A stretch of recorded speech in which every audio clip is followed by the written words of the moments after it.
हरे कृष्णा। जैसा कि हम सब जानते हैं, अभी ये कार्तिक माह स्टार्ट होने वाला है 7 अक्टूबर से। तो कार्तिक मंथ में हमें क्या करना चाहिए, क्या नहीं करना चाहिए और दीपदान का क्या महत्व है, ये हम समझने का प्रयास करते हैं। जिस प्रकार से जैसे ही दीपावली आती है वैसे ही हम देखते हैं कि बड़े बड़े बाज़ारों में बहुत सारे डिस्काउंट शुरू हो जाते हैं। बाई 1 गेट 1 फ्री, 50% डिस्काउंट, बहुत सारे सेल होते हैं। बहुत सारे लोगों का बिजनेस बहुत तीव्र गति से आगे बढ़ जाता है। उसी प्रकार से भक्तों के लिए भी ये बिग सेल है, खास करके कार्तिक महीने में। भक्ति के लिए भी भगवान बड़े दयालु हैं। इन कार्तिक मंथ में सेवा करने का, भक्ति करने का ऐसा फल होता है जो कि सामान्य समय के फल से हजारों गुना बढ़कर होता है। कार्तिक महीना श्रीमती राधा रानी को सबसे प्रिय है, क्योंकि श्रीमती राधा रानी में और भगवान में कोई अंतर नहीं है। और भगवान श्रीमती राधा रानी को कार्तिक मंथ प्रिय है और भगवान श्री कृष्ण को श्रीमती राधा रानी। इसलिए भगवान कृष्ण को भी ये कार्तिक महीना सबसे ज्यादा प्रिय है, क्योंकि यह श्रीमती राधा रानी को प्रिय है। शास्त्रों में कहते हैं, न मासम कार्तिक समो न देवो केशवात् परः न तीर्थ गंगा तुल्यम न मंत्रम गोपिका प्रियम। कोई भी महीना कार्तिक मास के समान पवित्र नहीं है। कोई भी देवता भगवान श्री कृष्ण से श्रेष्ठ नहीं है। कोई भी तीर्थ गंगा के समान पवित्र नहीं है और कोई भी मंत्र गोपियों को प्रिय हरिनाम से श्रेष्ठ नहीं है। जिस प्रकार से सब्जियों का राजा आलू, फलों का राजा आम, उसी प्रकार से महीनों का राजा कार्तिक मंथ ये बहुत ही स्पेशल मंथ है। इस मंथ में अगर कोई सुगंधित फूल या फिर माला भगवान को अर्पित करता है, पद्म पुराण में कहते हैं जो कोई माता सुगंधित फूल और माला भगवान को अर्पण करते हैं इस कार्तिक मंथ में, उसका वैकुंठ जाना फिक्स हो जाता है। इतना महत्व है कार्तिक महीने में। इसलिए हम सबको इस कार्तिक मंथ में विशेष ध्यान रखना चाहिए। ये व्रत है कार्तिक व्रत। कार्तिक व्रत में हम थोड़ी सी तपस्या करके हजारों फलों का हजारों गुना इसका फायदा उठा सकते हैं। कोई भी व्रत, चाहे जो भी व्रत हो, चाहे कोई भी तपस्या हो, किसी भी व्रत की शुरुआत, उससे भी बड़ा व्रत क्या है? गुरु के आज्ञा का पालन करना। ये सबसे बड़ा व्रत है। और हम खूब तपस्या कर रहे हैं मन मर्जी, गुरु के आज्ञा के विरोध में जाकर, तो वो तपस्या सफल नहीं है। व्रत कैसा भी हो, लेकिन गुरु के द्वारा दिए गए सेवा में बाधा नहीं आनी चाहिए। जैसे शिला प्रभुपाद जी ने हमें दिया है क्या? फुल मॉर्निंग प्रोग्राम, 4 नियम का पालन। इसको करते हुए हम कुछ भी करें एक्स्ट्रा, वो चलेगा। पता लगे हम यही नहीं कर रहे हैं, बाकी बहुत बड़ा व्रत कर रहे हैं, तो उसका उतना फल नहीं मिलने वाला। इसलिए शिला प्रभुपाद जी हम सबको खास करके कार्तिक महीने में, कुछ लोग कहते कार्तिक महीने में कुछ विशेष रूप से नियम दिए हैं, वह भी हम चर्चा करेंगे। हमारा ये प्रयास हो। कुछ लोग व्रत में पानी तक नहीं पीते, केवल दूध पीते हैं, कोई पानी भी नहीं पीता। लेकिन ये सब तपस्या गुरु और कृष्ण को प्रसन्न करने वाला नहीं। तपस्या आप करिए, लेकिन आपकी जो सेवा है, 4 नियम का पालन करना, सुबह उठना, शास्त्रों का अध्ययन करना और जो मंदिर की सेवाएं हैं, वो करते हुए जितनी तपस्या कर सकते हैं करने में कोई प्रॉब्लम नहीं। लेकिन और ऐसे व्रत कर लिए हम दिन भर लेटे पड़े हैं, तो फिर उस व्रत का कोई फायदा नहीं, माला भी नहीं हो पा रही। तो खास करके कार्तिक मंथ में दीप दान करना, स्कंद पुराण में कहते हैं कि भगवान को इस महीने में, दामोदर मास में दीप दान करने से करोड़ों जन्मों के पाप समाप्त हो जाते हैं, जस्ट केवल दीप दान करने से। जैसा कि हम सब कथा सुनते हैं कि एक चूहिया खास इसी कार्तिक महीने में अल्टर के पास जाती है, मंदिर के पास जाती है। कोई भक्त दीप दिखा के भगवान को दीपक अल्टर में ही, मंदिर में ही रख देते हैं, और चूहिया अंदर घुसती है और घी के लालच में, घी खाने के चक्कर में जाती है, और उसकी जो बत्ती होती है दांत में फंस जाती है। दांत में फंसने की वजह से वो कूदने लगती है ऊपर नीचे। जब ऊपर नीचे कूदने लगती है तो बत्ती के जलने के साथ साथ वो खुद भी जल जाती है।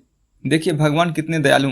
जब वह ऊपर नीचे कूद रही थी बत्ती को मुंह में लेके, भगवान उसको क्या स्वीकार कर लिए कि ये मेरे को दीप दान दिखा रही है। भगवान ने उसका भी उद्धार कर दिया, बिना अटेंशन के, बिना इच्छा के भगवान ने उसका भी उद्धार कर दिया। तो कई सारी चीजें हैं कि हम सबको क्या क्या करना चाहिए, क्या क्या नहीं करना चाहिए, तो हम चर्चा करेंगे।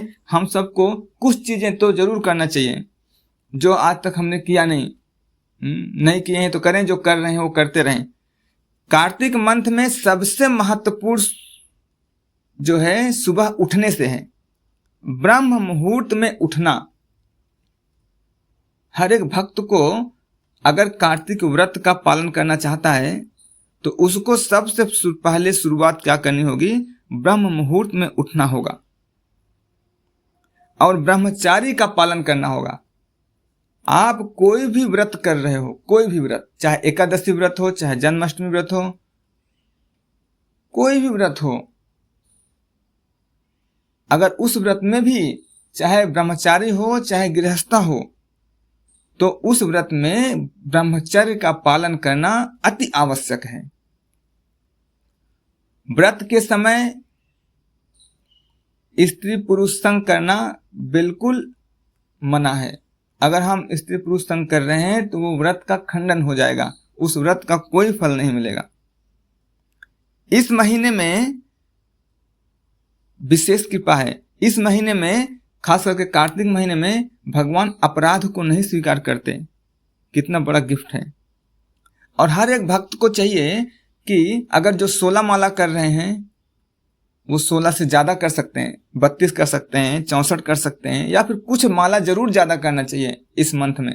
जो 16 कर रहे हैं 20 कर सकते हैं, 20 कर रहे हैं 25 कर लें, 25 कर रहे हैं 30 कर लें, कुछ नहीं कर रहे हैं तो कुछ ना कुछ माला तो जरूर बढ़ाना चाहिए।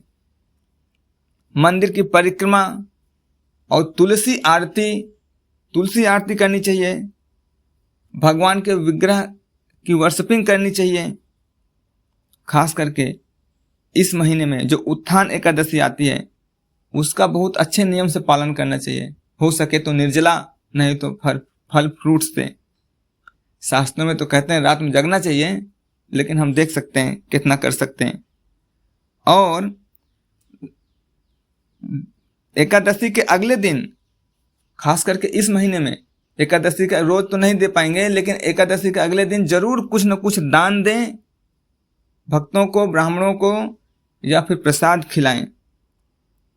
और इस महीने हम सब क्या कर सकते हैं, भक्तों को प्रणाम करना शुरू कर सकते हैं, क्योंकि हमारे सर के ऊपर इतना अहंकार का लोड लदा हुआ है कि हमें समझ नहीं आता।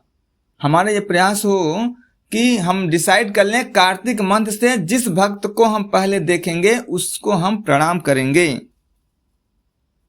ये बहुत महत्वपूर्ण है। और दूसरा, हमें जो सबसे प्रिय है, चाहे वो खाने में हो चाहे वो देखने में हो, हम क्या करें, उसको त्याग दें इस महीने के लिए। भगवान देखो, मैं आपकी प्रसन्नता के लिए मेरा जो सबसे प्रिय है मैं उसको त्याग रही हूं। किसी को मीठा पसंद है तो उसको मीठा को त्याग दें। किसी को व्हाट्सएप पसंद है, यूट्यूब पसंद है, तो इस महीना यूट्यूब ना चलाए, व्हाट्सएप ना देखें, फेसबुक ना देखें।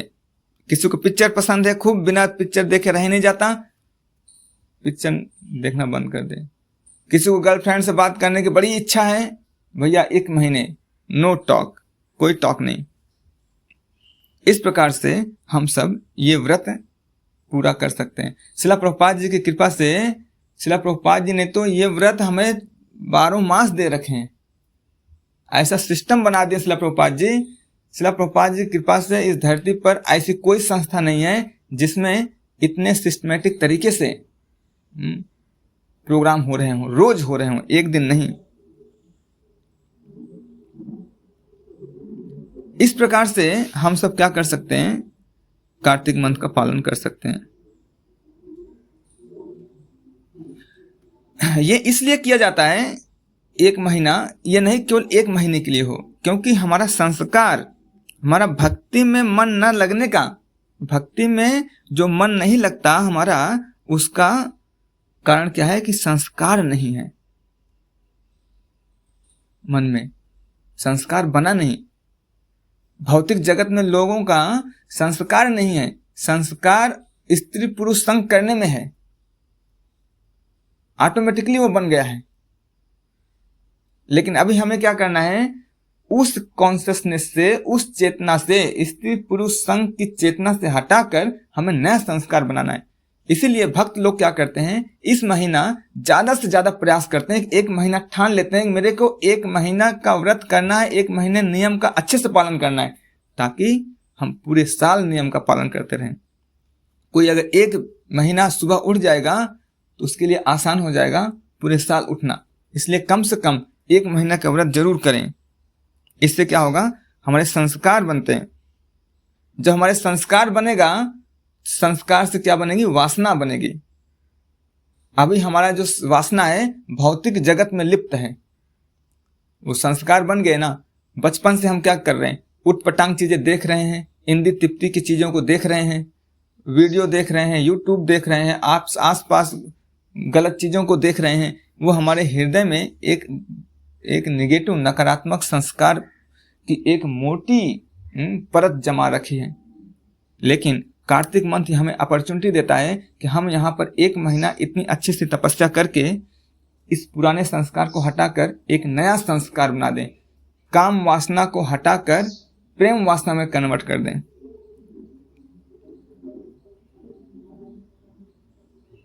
जब भी हम भगवान को दीपक दिखाएं, चिड़िया की तरह नहीं फुर्र फुर्र फुर्र 2 3 5 2 3 5 करके बंद कर दिए, चले गए फुर्र से नहीं। जब हम दीप दान दिखाएं तो दीपक दिखाते वक्त हमारी भावना भी होनी चाहिए, भगवान से प्रार्थना करते रहना चाहिए, हे भगवान प्लीज मेरे ऊपर कृपा करिए, ताकि मेरी मति आपके श्री चरणों में लगी रहे। प्रेम से दिखाना चाहिए, धीरे धीरे दिखाना चाहिए, यह नहीं कि फटाफट दिखाएं। लैंप को दिखाते रहें, भगवान के विग्रह को देखते रहें, भगवान से प्रार्थना करते रहें, भगवान मेरे हृदय को शुद्ध करें ताकि मेरी मति आपका ही चिंतन करती रहे। इस प्रकार से भक्तों को लैंप दिखाना चाहिए और रोज दिखाना चाहिए। जैसा कि हमने चर्चा किया, दीप दान दिखाने मात्र से, रोज दीप, इस महीने में अगर हम रोज दीप दान दिखाते हैं तो हमें अश्वमेघ जैसे यज्ञों का फल फ्री में मिल जाता है, प्राप्त हो जाता है। इस प्रकार से हम सब कार्तिक मंथ को अच्छे से बिता सकते हैं, और खास करके इस मंथ में दामोदर अष्टकम करना, भगवान कृष्ण की गाथा दामोदर अष्टकम भी रोज हम कर सकते हैं, प्रेम से, लोगों को दिखाने के लिए नहीं, भगवान की प्रसन्नता के लिए। इस प्रकार से हम सब कार्तिक मंथ में कार्तिक व्रत पालन कर सकते हैं और अपने जीवन को कृष्ण भावनामृत बना सकते हैं। जगत गुरु श्रील प्रभुपाद की जय।